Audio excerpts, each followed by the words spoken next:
గురువుగారు, దైవానికి మొక్కుబడులుగా ముడుపులు కడుతూ ఉంటారు కదా. ఈ ముడుపులు కట్టడానికి ప్రత్యేకించి నియమాలు ఏమైనా వర్తిస్తాయా? ముడుపులు కట్టడానికి, దైవానికి మొక్కుబడులకు ఇవన్నీ కూడా మనం కనుక్కున్నవే.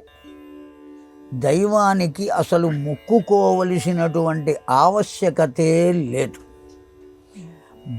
జీవుడు తల్లి గర్భం నుంచి పుట్టిన తర్వాత ఆ పుట్టేటప్పుడే ఇక్కడ భగవంతుడు రాసి పంపిస్తాడు.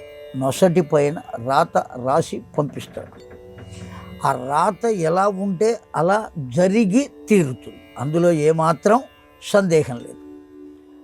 మళ్ళీ నాకు ఇది కావాలి అని భగవంతుడిని మొక్కుకుంటే ఈ రాత దేనికి రాసినట్టు? నీ కర్మను అనుసరించే అతడు రాశాడు. గత జన్మలో మనం చేసినటువంటి కర్మలను అనుసరించే మనకు ఈ జన్మలో ఏది ఎలా అనుభవించాలో రాశారు. అలా కాకుండా కేవలం మనం కోరుకుంటే ఆ భగవంతుడు మన మీద ఉండే ప్రేమ చేత ఇస్తాడు. అలా కోరుకుంటున్నాం, మొక్కుబడులు మొక్కుతున్నాము. నువ్వు నాకు ఈ పని చేసి పెట్టు, నేను నీకు ఇది చేస్తా అని ఎప్పుడైతే అన్నామో దాన్ని భక్తి అంటామా, వ్యాపారము అంటామా? కనుక భగవంతుడితో మనం వ్యాపారం చేయవచ్చునా? భక్తిగా ప్రార్థించాలి, వ్యాపారం చేయరాదు. నేను పాస్ అయ్యేట్టు చూస్తే నీకు 100 కొబ్బరికాయలు కొడతాను అంటే లాభపడేవారు ఎవరు?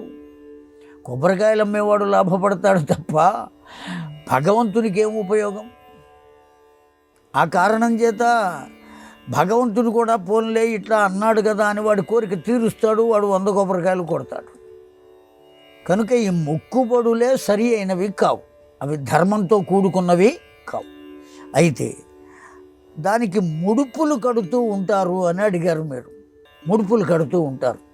ఎందుకు కడతారు అంటే, ఒకవేళ మనం మొక్కుకుని మెదలకుండా ఊరుకుంటే మన పని అయిపోయిన తర్వాత నా పని అయిపోయింది కదా, భగవంతుడు ఏమన్నా వస్తాడా, కొడతాడా, చంపుతాడా అనే ఆలోచన వీడికి ఒక్కొక్కప్పుడు కలగవచ్చు.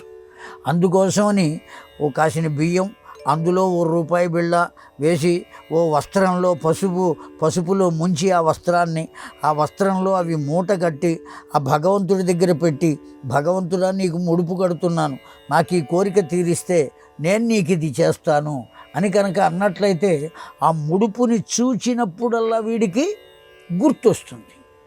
ఆ గుర్తు ఉండి తాను భగవంతుడికి ఇచ్చిన మాటను నిలబెట్టుకోవటం కోసమే ముడుపు కట్టుట.